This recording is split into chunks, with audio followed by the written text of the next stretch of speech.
way saragnay madaxweynaha la doortay hadda intii la doortay ilaa 2 jeer aanbanu bay saragnay runtii waqti badanna way isu helnay waxyaalahan uu ka hadlaynana arrimaha guud Somaliland waa run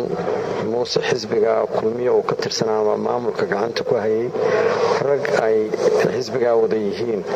yaa muddo 2 sanada warkaan wada wadnay muusena runtii waa ahaa nin mustambeedka ah maamulka iyo xisbiga iyagoo ahaa markaa wixii qoraan ugu soo heshiinana waa la socday tii uun baanu haddana isla soo qaadnay iyo doorashada oo runtii anigu aan isaga iyo xisbiyada kale mucaaradka ahaa iyo shacabka Somaliland baan ku bogaadiyay sidii nidaamka fiican ahayd ee nabadda ay waxba ku dhamaadeen waxa jirtay in Cali Khalifi in khaatumo iyo Somaliland inay caynabo in muddo bil ka yar ka hor madaxweynaha hadda in xilka wareejinaya Axmed Siilaayi aad ku kala saxateen heshiis ah oo qodobada ugu muhiimsan ay ahaayeen in Somaliland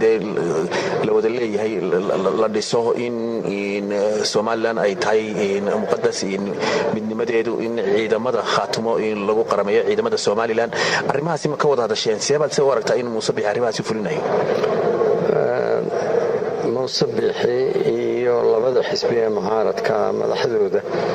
intuba taageero buuxda ay siiyeen wada hadallada iyo heshiiska aanu galnay muusena saan markii dhawaad sheegayda wuxuuba isagoo ahaa xisbigiisa maamulka gacanta ku hayay isla markiiba maalmo ka bacdi shirka isagu nooma iman lama joogin caynabaanu lafteeda haddana ku shiray heshiiskana wuu hayay marka khudbadihiisii iyo marka loolanka ku jirayna waa ku soo qaaday isaga iyo Cabdiraxmaan Ciro iyo Faysal Ali Waraababa khudbadoodiina waa ku soo darayeen hadda intii doorashadu dhacdayna saddexdooduba way saragnay waxaa nasiib wanaag saddexdooduba inay leeyihiin 100% waa taageeraynaa halkii uu laga sii ambaqaadi lahaa heshiiskaas inuu hirgalo iyo wada diyaar u yihiin waa qodobada ugu waaweyn waxay ahaayeen qodobkan ah in Somaliland wada leeyahay wax laga bedelo maxaad u jeedaan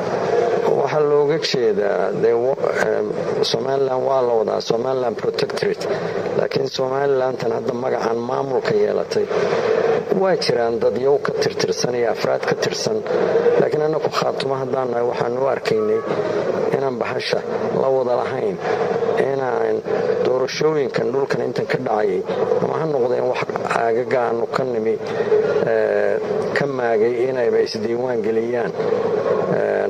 markii ugu horreysay unbay vote ka qayb galeen oo weliba dadka xooggiisu uusan isdiiwaan gelin wixii la wada leeyahay ama ha noqoto hay-adaha dastuuriga baarlamaanka iyo muxuu ahaa golaha guurtida iyo hay-adahan kale dastuuriga waa run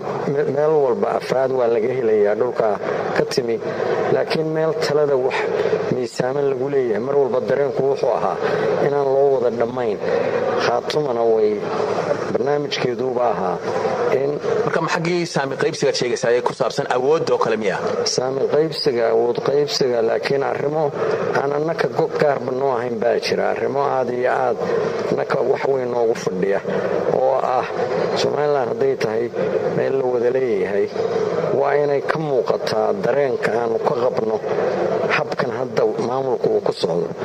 arrimo annaka aan noo gaar ahayn oo meeshan sharci iyo kala dambayn iyo cadaalad sugani inay jirto inaan amarku taaglayn ama qof ama kooxi ku kacda ayan jirin arrimahaasna waxaan u malaynayaa in annaku khaatumo ahaan aan keligii gooni ugu doodaynay dadku dhanna ay u leedahay kuwa noo gaarkayna waa kuwa awood qaybsiga masalan awood qaybsiga oo kale gudoomiyaha baarlamaanka beeshad ka soo jeeda baalaan ku soo dhawaano gudoomiye kaxigeenka guurtida waxa leeyahay sanaag bari in wasiiro badan oo culus baa jira marka ma wax doonaysan dastuurka la bedelo masalan madaxweyne xigeen labaad oo kale la sameeyo maya hadda waxaanu annaku cayimayno odhanaynaa intaasaanu ka rabnaa laakiin haddaad axmedow heshiiskaa fiirisid awood qaybsigu ama ha noqoto fulinta oo xukuumadda ama baarlamaanka ama golaha kan guurtida ama civil serviceka cadaaladda ciidamada annagu waxaan qabnaa intuba in ay noqoto wax cadaalad ku dhisan oo kuna dhisan dadkaas aagga aanu ka nimi mawjado kalea ku furan